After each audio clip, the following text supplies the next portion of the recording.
Feeling lonely, Cleusa struggles to raise her children and seeks help from black magic. I would do some stuff, which was kind of disgusting, and I would participate in the rituals.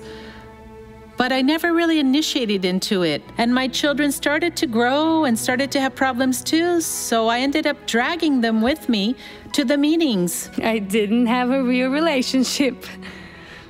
Because if we were going to talk, we would fight. Cleusa becomes clinically depressed and her children also suffer. When I was depressed, instead of isolating myself at home, I'd go out and get more work. So sometimes I had 3 jobs going on at the same time. My children ended up being on their own.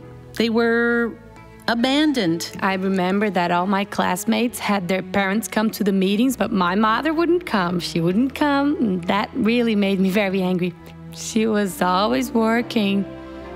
It was tough. The situation only became worse. Then at the hospital, I was sent to the psychiatrist and I started taking medication. And we think that only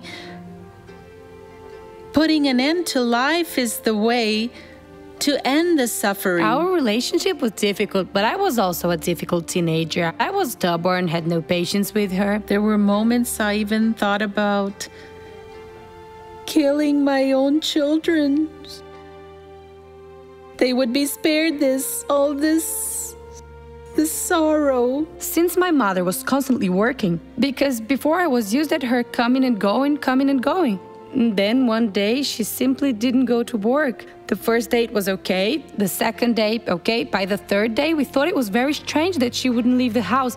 So then I asked, Mom, aren't you going to work? She said, no, I'm not going. I got to the point of not leaving the house. I wouldn't pass through the gate. Tired of so much suffering, Cleusa starts attending a Christian church, but she still feels that she needs something else to overcome.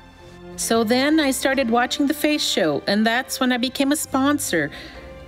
And then I went to the Grace of God Church, right? And there I received my full deliverance. Then I stayed at the Grace of God Church. We asked God, right, to enter her life for good so that she would stand firm in the Word of God because it would make all the difference. You can see when a person goes to church and wants to overcome, a person who is there because she wants to fight and overcome. And my life began to change. There was a big difference in life after she became a sponsor. Yes, big difference. I am there with Dr. Sawadis, bringing the Word of God to a lot of people. It's an outreach ministry. I believe that it wasn't only. I am positive she became a sponsor not only to improve our relationship, but for other reasons as well. I'm positive about that because I see change in all areas of her life, not only in our relationship, our family, herself, her own behavior. All that changed a lot. She's more laid back now. Now I have joy of living. I've gained back my strength to continue fighting. I also changed, especially in relation to Jesus. I opened my heart to him. She is always there, steadfast. The same way as I was brought to Jesus, I am having the opportunity through sponsorship to reach out to other people. This makes me very happy.